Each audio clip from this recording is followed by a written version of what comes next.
Começo pela distinção entre requisitos funcionais e não funcionais.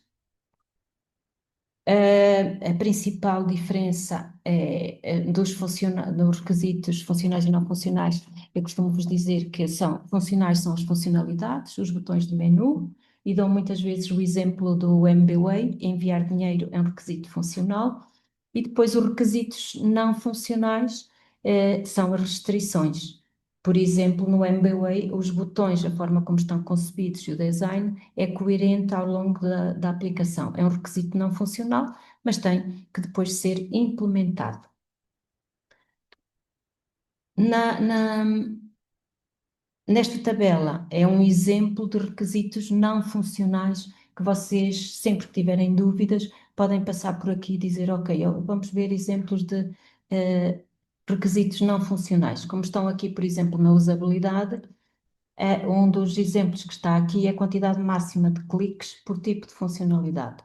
Isto é um exemplo concreto, mas tem muitos outros ao nível do desempenho, disponibilidade, segurança, são exemplos de requisitos não funcionais. Também usamos esta tabelazinha para descrever e documentar requisitos, em que temos um código identificador do requisito, aqui o RF significa requisito funcional, e o 01 é o 1, depois é o número sequencial, o nome do requisito. Também usamos uma regra que é colocar o verbo no infinitivo, aqui é requisitar livros de uma biblioteca.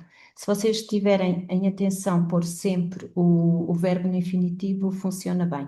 É como voltamos ao MBWay, enviar dinheiro. Depois, aqui nesta tabela, estava uma descrição do requisito. Neste caso, o sistema deve permitir que os utilizadores da biblioteca possam requisitar livros e diziam exatamente que os alunos, docentes ou colaboradores da instituição é que tinham essa possibilidade de requisitar livros na biblioteca. Os outros atributos que têm nesta tabela variam muito. E aqui está a prioridade do requisito, se é muito alta, e neste caso é muito alta, é um requisito fundamental para a biblioteca. Depois, o tempo estimado é o tempo que vocês achavam que iriam demorar a implementar este requisito. E depois eu peço sempre para depois documentarem o tempo real, para vocês terem a noção, aquilo que achavam que iam gastar e o tempo real que gastaram efetivamente. É muito importante começarem a ter a noção do tempo que gastam na implementação dos requisitos. Até porque depois outros projetos já vão certamente ir estimando melhor o tempo que gastam. Exatamente. E as empresas pedem-nos muito isso. Peçam aos alunos para estimar e depois tentarem cumprir ao máximo o tempo que estimaram.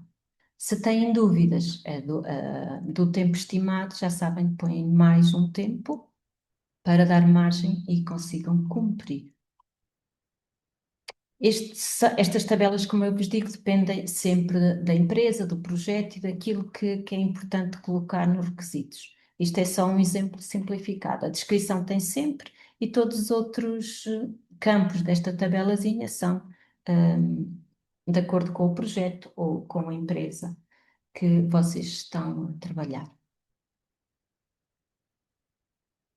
Também se usa muito documentar os requisitos com histórias do utilizador, que, como também eu vos ensinei, as histórias do utilizador vieram com as metodologias ágeis, e por isso é que diz quando diz aqui, a história do utilizador é uma descrição concisa, leve, das necessidades dos utilizadores, portanto, dos requisitos, e é sempre do ponto de vista desse utilizador.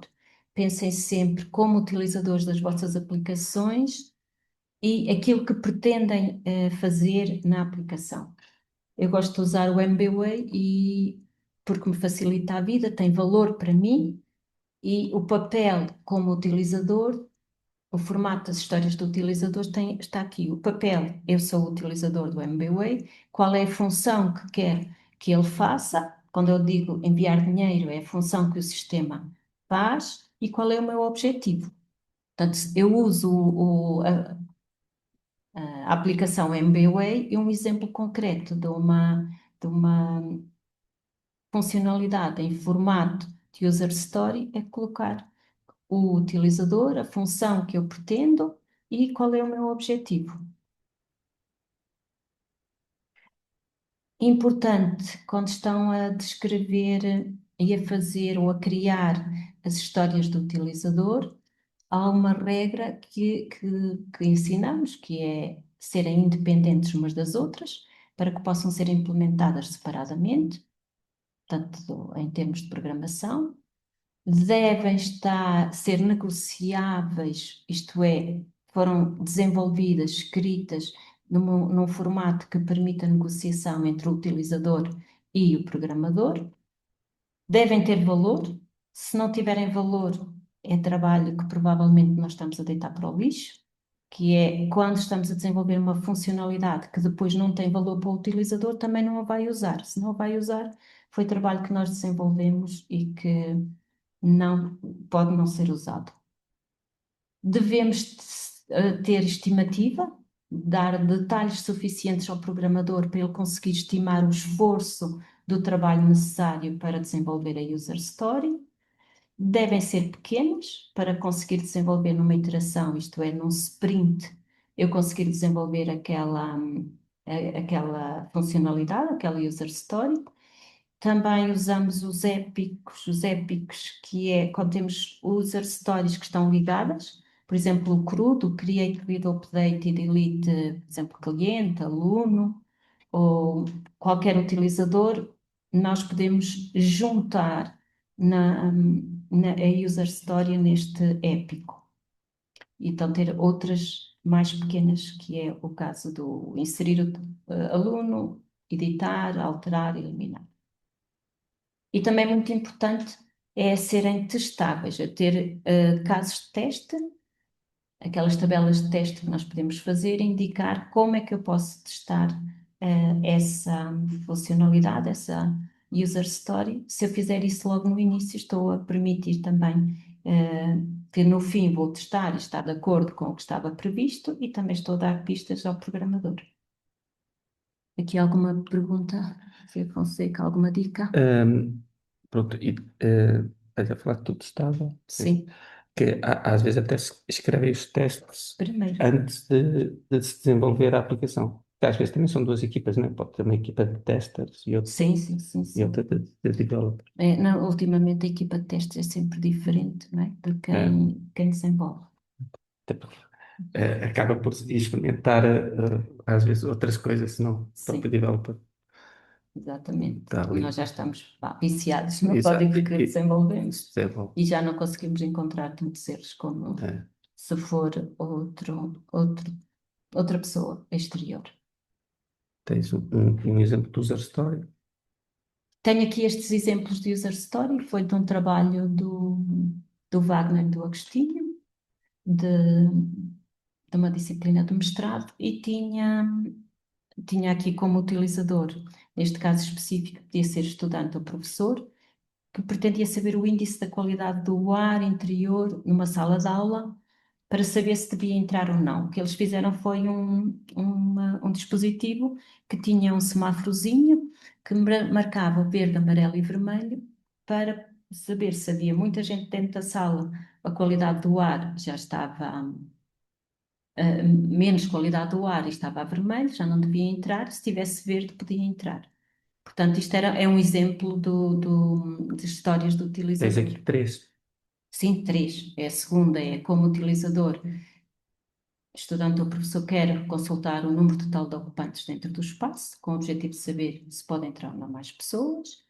E ainda como utilizador, a terceira história que está aqui, quero visualizar a ação do semáforo, com o objetivo de ser informado sobre o índice da qualidade do ar. E estava aqui descrito cada uma das situações.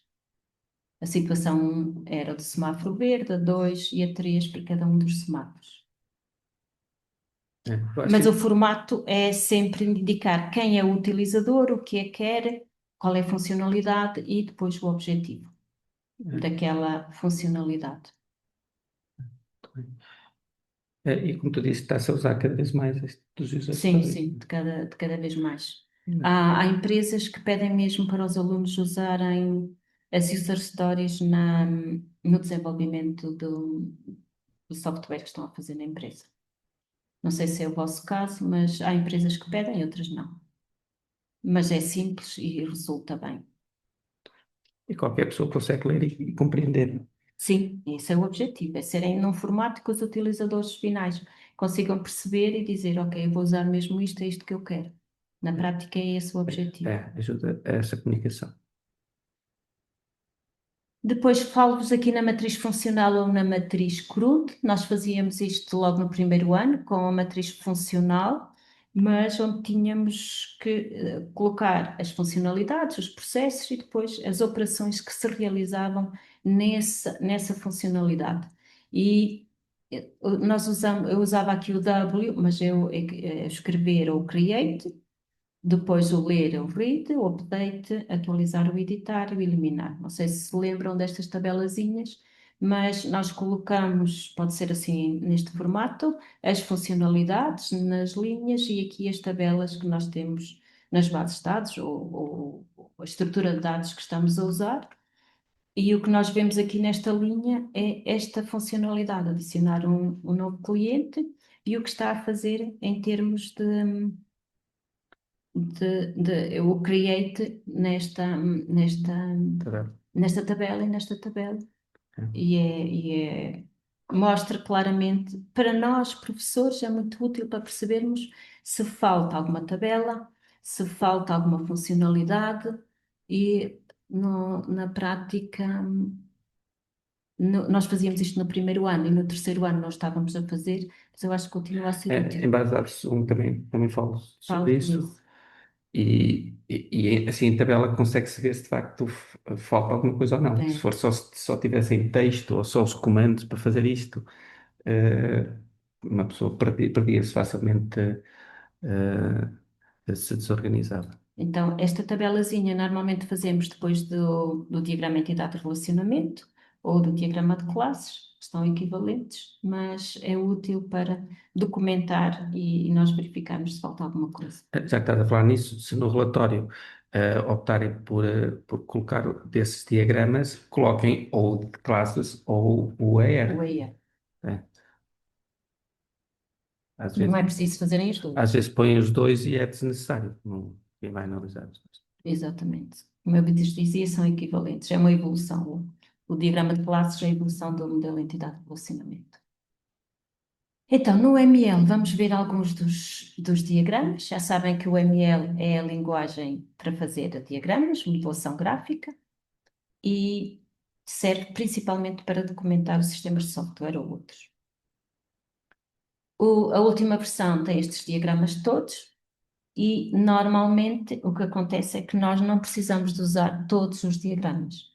E aqui eu volto aqui a referir o princípio de Pareto, que nos mostra que normalmente o que nós precisamos, 20% das ações que realizamos são responsáveis por 80% dos resultados. Também aqui nos diagramas, o ML, acontece isso. Dos 21 diagramas disponíveis, normalmente 6 diagramas, são os que nós precisamos para, documentar o nosso sistema de software.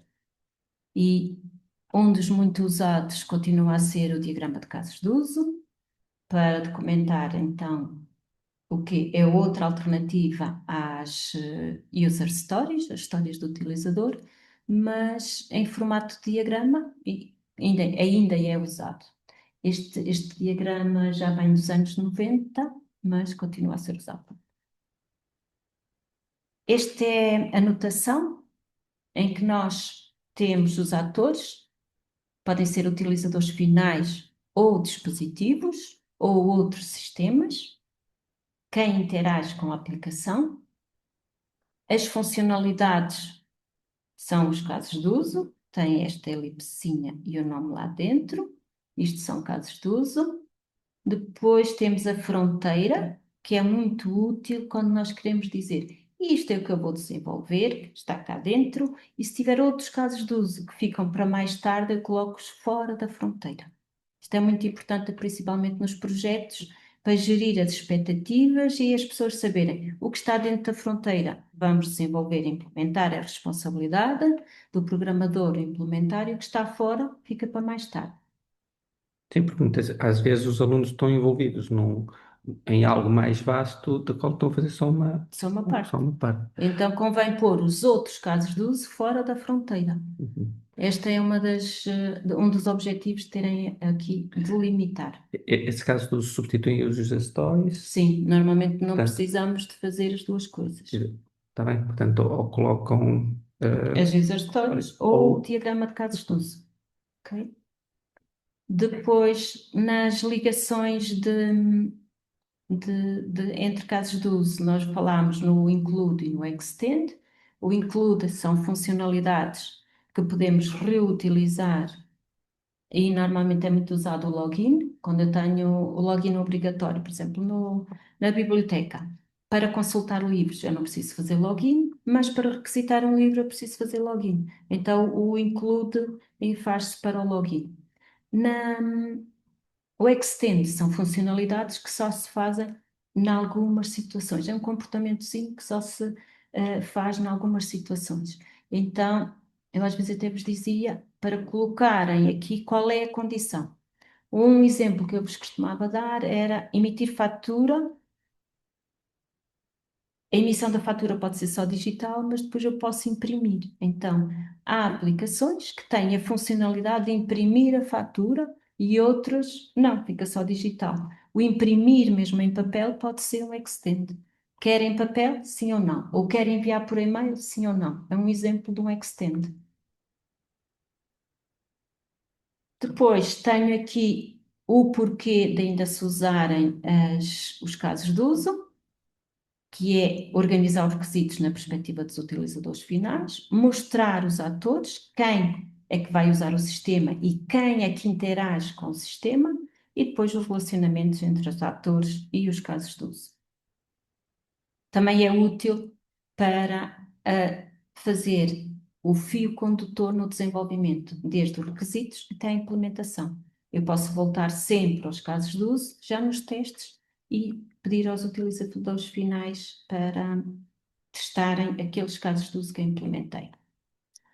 Outra das regras que eu uso e que normalmente funciona é identificarem primeiro os atores, que são, a maioria das vezes são utilizadores finais, mas podem ser outros dispositivos, outras aplicações, e se colocarem os atores e a seguir qual é o objetivo de cada um desses atores, e o objetivo, normalmente, como sabem, começamos o verbo no infinitivo, então já nos dá o caso de uso, fica logo no formato do caso de uso. Esta tabelazinha faz-se para ajudar a construir o diagrama de casos de uso. interessante. E aparece antes, eu peço antes para fazer, atores e objetivos, e depois a seguir é que faço o diagrama de casos de uso. Volto a referir, um dos padrões que até nós falávamos nos padrões de casos de uso é o nome do caso de uso começar com o verbo no infinitivo. Este é um exemplo de um projeto final de curso da Bárbara Ovelheiro e tem então os atores e os objetivos. Aqui o objetivo principal era, era para corresponder a uma necessidade dos médicos e enfermeiros no hospital, assinar os documentos, por exemplo, de uma cirurgia antecipadamente, isto é, o utente podia fazer a assinatura digital, não ter que se deslocar ao hospital antes da cirurgia. Ok. Era esse o principal objetivo, assinar digitalmente os documentos. Então, o diagrama de casos de uso está aqui, tem a fronteira definida e tem aqui este pormenorzinho que eu trouxe cá, que é a herança. E até foi no dia da apresentação do relatório, o professor José Fonseca era um elemento do júri, e é que sugeriu à aluna, oh, Bárbara, não faz sentido por aí a herança? Que é que acontecia? O diagrama estava com mais ligações e cruzamentos. Colocando aqui a herança entre atores, o que é que permitiu ficar o diagrama mais simples? A herança entre atores quer dizer que o profissional de saúde, que pode ser o médico ou o enfermeiro, pode fazer tudo o que faz o paciente, mas ainda há uma funcionalidade que ele só pode que só o profissional de saúde faz, que é o upload do documento para assinatura digital. Então, esta funcionalidade aqui, normalmente, que é colocar esta setinha de herança, facilita o quê? A visualização do diagrama. Isto ficava cheio de coisas repetidas. Pronto, porque este aqui pode fazer tudo, então ficavam estas ligações todas e os cruzamentos. Ok? A herança, normalmente este é o geral, que é geral é comum a todos, e o específico cá em baixo. A regra é esta. Sim, a seta virada para cima é o geral, que é comum a todos, e o específico só deste ator é esta funcionalidade. Quando vocês implementam e têm os perfis do utilizador, fica claro que só este utilizador é que pode fazer o upload de documentos. Para a assinatura digital, como vocês estão aqui a ver, ainda tinha que fazer a ligação à autenticação Gov para a assinatura ficar formalizada. Portanto, aqui está como ator, mas é outro sistema. E faz, aqui tem o exemplo de 2 utilizadores e um outro sistema. Também podemos e devemos documentar os casos de uso mais importantes, aqueles em que temos dúvidas, em que possa haver alguma dúvida com o utilizador final ou com o professor num projeto, devemos descrever.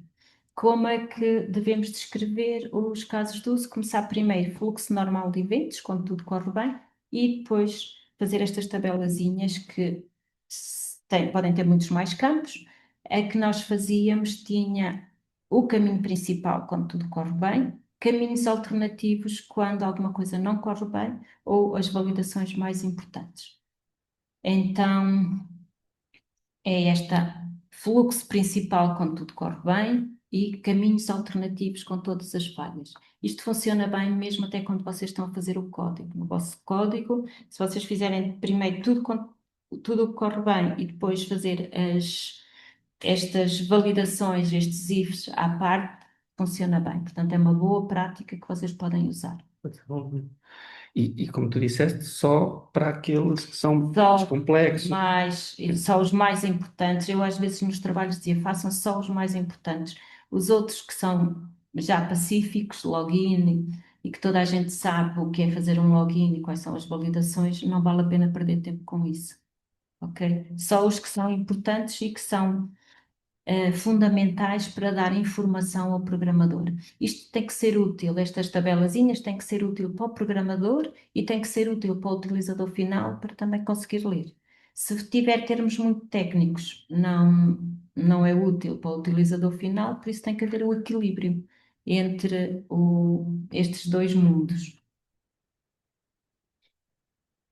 Nos diagramas de casos de uso, hum, também vos estava aqui a referir os casos dos indivíduos, que em termos de segurança eu posso colocar alguns aspectos que é o que é que pode acontecer numa aplicação com os utilizadores não autorizados ou maliciosos. Então eu coloco aqui já alguns nestes casos, como vocês veem, estão a vermelho, o que é que pode acontecer numa determinada aplicação.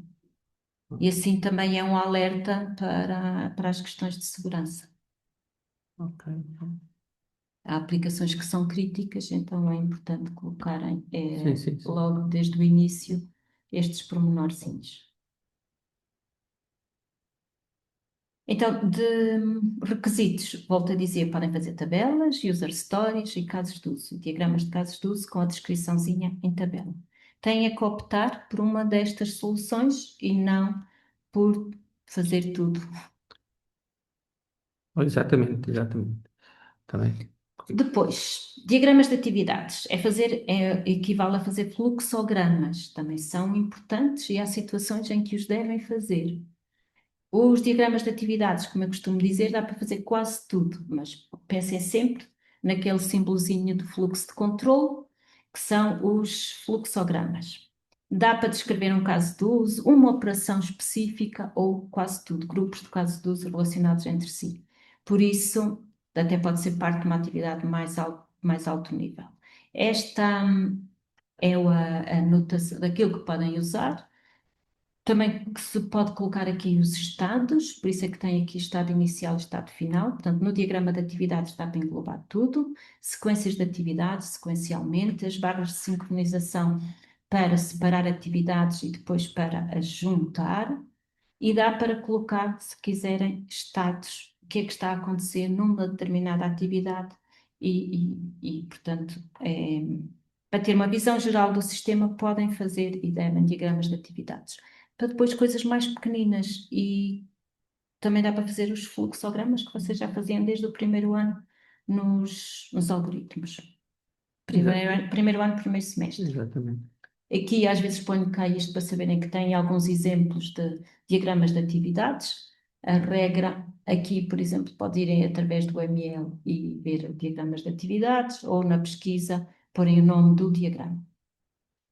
Nos diagramas de atividades também podemos dividi-los em colunas, que são as pistas de responsabilidade, e dizer o que é que, neste caso específico, era de um trabalho de um aluno, do Carlos, que agora está no mestrado de cibersegurança.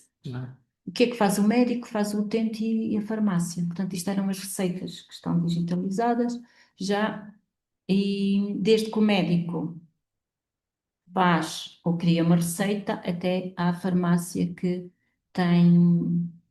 pode aviar as receitas, introduz os dados de acesso e depois a receita, se é válida ou não, porque vou à farmácia e posso comprar todos os medicamentos, ou não, e depois voltar lá mais tarde. Mas se passou a validade, também já. depois isto aqui, ele ajuda no desenvolvimento do código para Exatamente. que depois vai fazer, não é? E mais uma vez fazer isto só faz parte do Parte projeto que tem complexidade que obriga a isto. que obriga, sim. Nisto tudo que temos andado a falar, é importante discernir isso. O que é que o relatório deve ter também uma dimensão aceitável, não é? Não pode ser exagerada, e o que é relevante vocês exporem no relatório e que permita ao júri ou quem vai ler o relatório compreender a complexidade e o trabalho que vocês tiveram. E tem que ser de forma que seja relevante. Também, já agora também nisto de aplicar o princípio de Pareto, não é? Exatamente. Vocês basta porem lá o tal 20% das coisas que ajuda a A compreender perder 80% de tudo o que desenvolveram, tudo é verdade. desenvolver.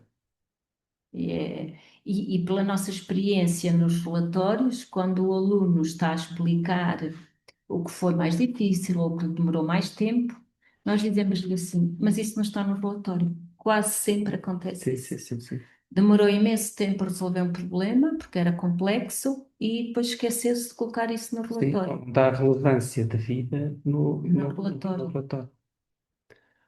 E estes diagramas deviam ajudar, pelo menos no meio ou no fim de resolver esse problema. Vou pôr isto num diagrama porque foi importante. Sim, Não é sim. fácil, mas é uma forma de obrigar a resumir e a colocar em formato de diagrama algo que vocês demoraram imenso tempo a resolver. Assim, no formato gráfico, depois Gráfico, é? facilmente se consegue analisar. Nós vemos em muitos relatórios uma preocupação dos alunos de serem exaustivos na elaboração destes diagramas e depois aquilo ali acaba por ser um inferno, uma prisão, o desenvolvimento do relatório também por causa disso. Quando aquilo que é preciso é pôr aqueles dois ou três diagramas de cada tipo, não é? Exatamente. Eh, e que são fundamentais para, mais uma vez, mostrarem o bom trabalho que fizeram, as decisões de Que engenharia que tomaram. tomaram. Portanto, diagramas de atividades têm muitas possibilidades e podem e devem usá-lo. Depois, nas classes, no diagrama de classes, nós usamos esta notação, nome da classe, atributos e operações. E o que é uma classe, na prática, é uma descrição de um conjunto de objetos. e o objeto é a instância de uma classe. O exemplo de um aluno, aluno é um objeto e a classe alunos engloba o conjunto de alunos numa disciplina, num curso. Mas o que é que partilham em comum? Os atributos e as operações, depois os relacionamentos e a semântica, que também inclui as responsabilidades. Na notação UML, nós usamos a cardinalidade com o asterisco para significar muitos, ou N, também é permitido pôr o N para muitos. A obrigatoriedade aqui coloca-se com um. Neste exemplo concreto, o cliente só é criado o cliente a partir do momento que faz a primeira encomenda. Este é importante, é a obrigatoriedade que está dos dois lados. Um cliente só é cliente a partir do momento que faz a primeira encomenda, e este relacionamento, como é que o vamos ler? Um cliente tem uma ou várias encomendas, ou faz uma ou várias encomendas. E uma encomenda é de um único cliente. Portanto, quando nós pomos o um, é a obrigatoriedade. Portanto, nós vamos pôr ali, no relacionamento temos então a multiplicidade, e ainda podemos pôr nos atributos e as operações a visibilidade, se é público, privado ou protegido. Mais na notação é a agregação forte, para incluir o todo e as partes constituintes. Aqui uma encomenda é constituída por um ou mais itens encomendados, ok? Quando vocês fazem uma encomenda online, no carrinho, se não estiver lá nada, não há encomenda, só a partir do momento que tenho itens ou produtos no carrinho de compras é que é uma encomenda. Por isso aqui entre encomenda e item encomendado há podemos pôr este símbolozinho que significa agregação forte e diz que este é o todo, a encomenda e as partes constituintes de tudo aquilo que eu comprei naquela encomenda e que está no meu carrinho.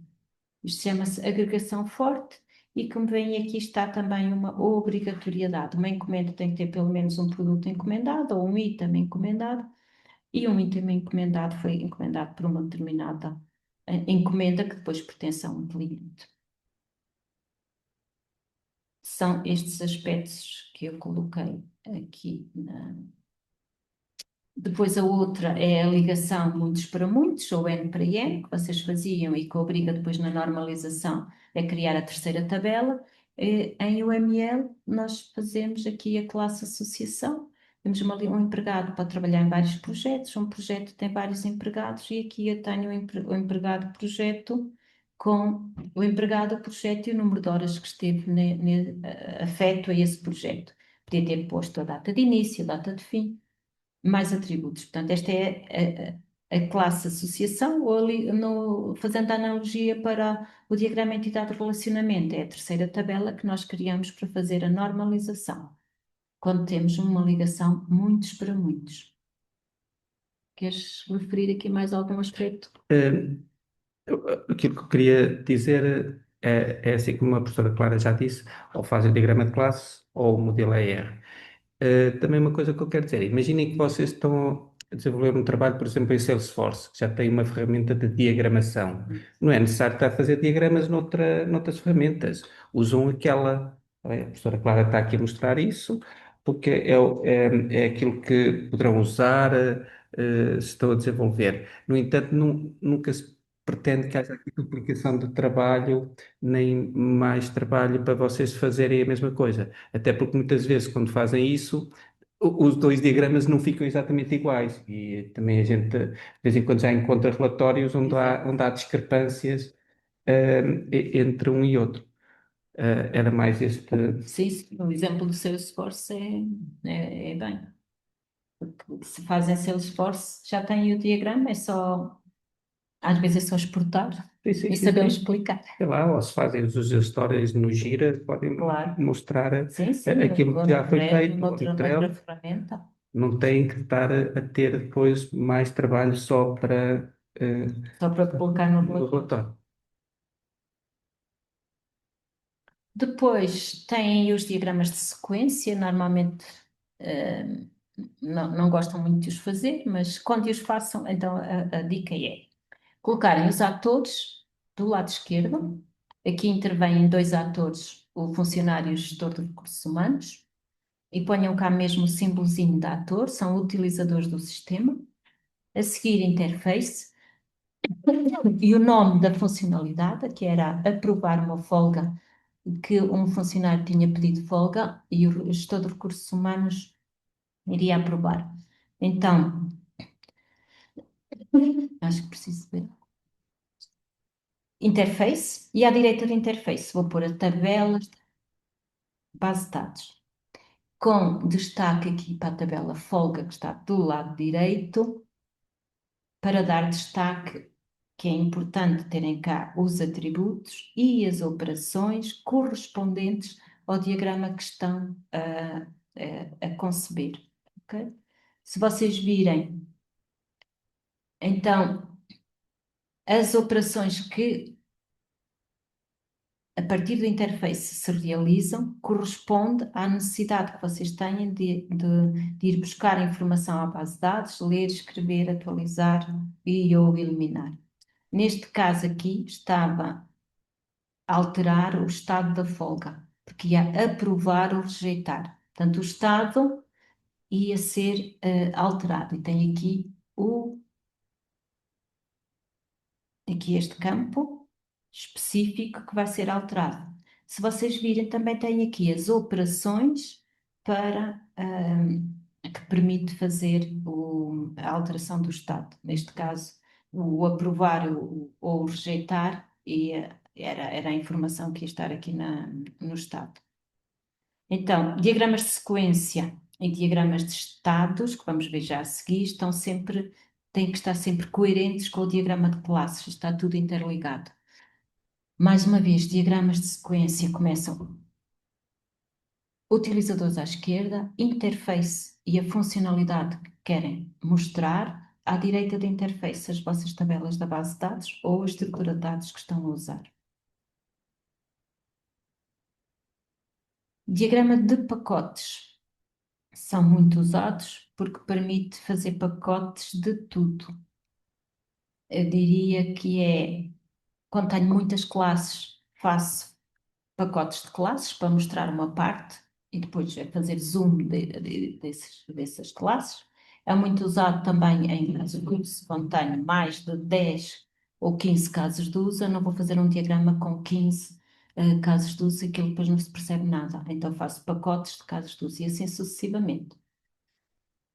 Então, organizar os diagramas é muito útil. São muito usados para. Isto é só a anotação, portanto, é importante pôr os pacotes e depois estas ligaçõezinhas são fundamentais. Porque depois na implementação, se um pacote está ligado ao outro, eu vou ver porque é que eu fiz estas ligações. Este aqui é o principal objetivo das ligações, é perceber depois porque é que estes pacotes estão ligados e o que é que eu tenho que ter em atenção quando estou a programar. Exemplos concretos, aqui pacotes de casos de uso. Estes até estão feitos por quem faz a administração, as compras e as vendas.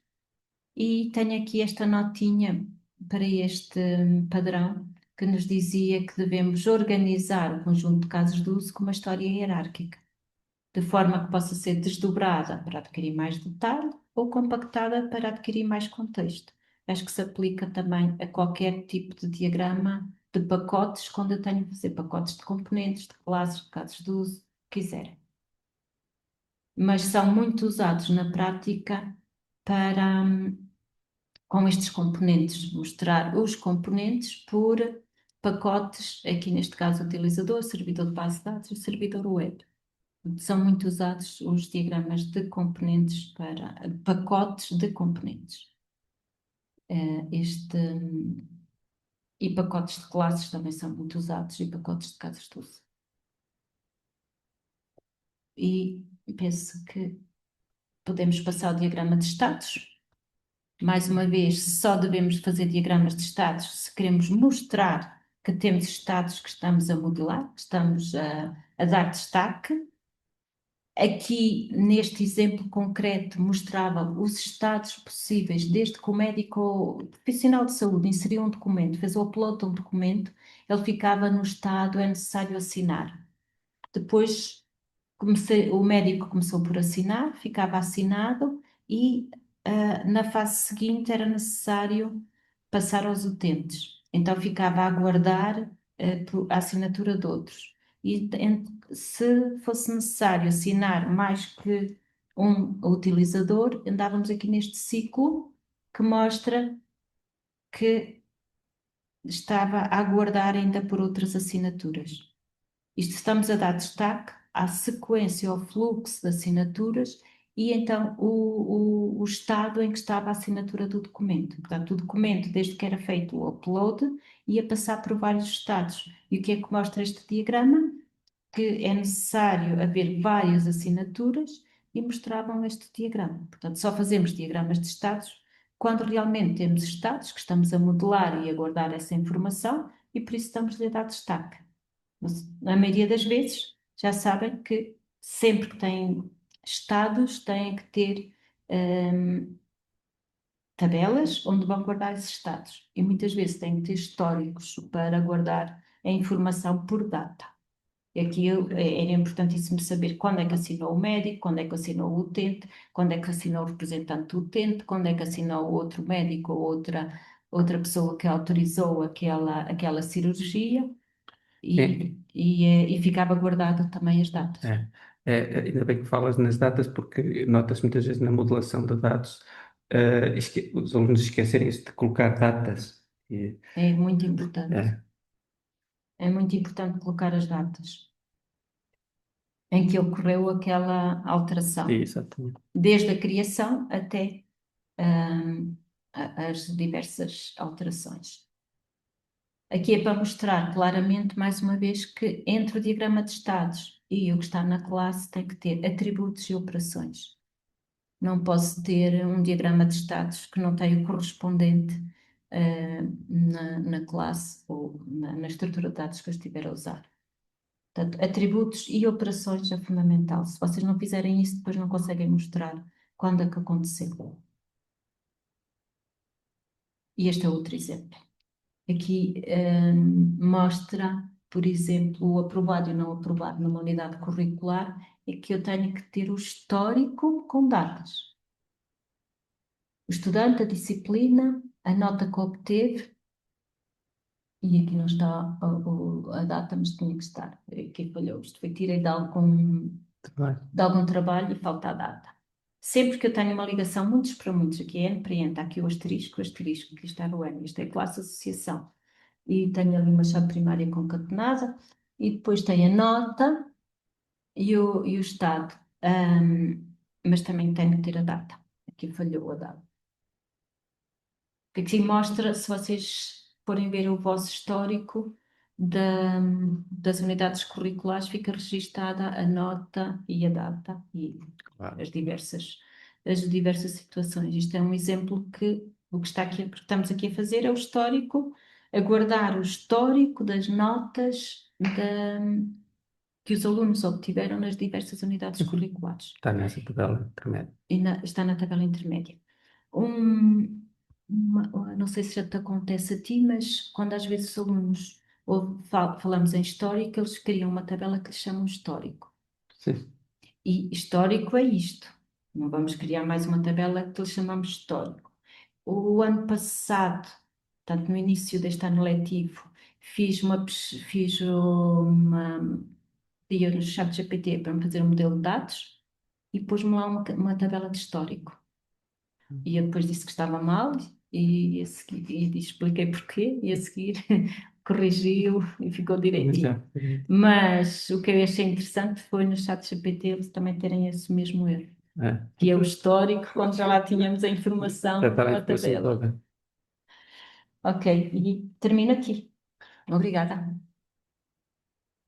Ora, resta-me agradecer à professora Clara esta sua excelente apresentação e que foi muito esclarecedora acerca dos diagramas que vocês podem fazer para o vosso relatório. Tá bem?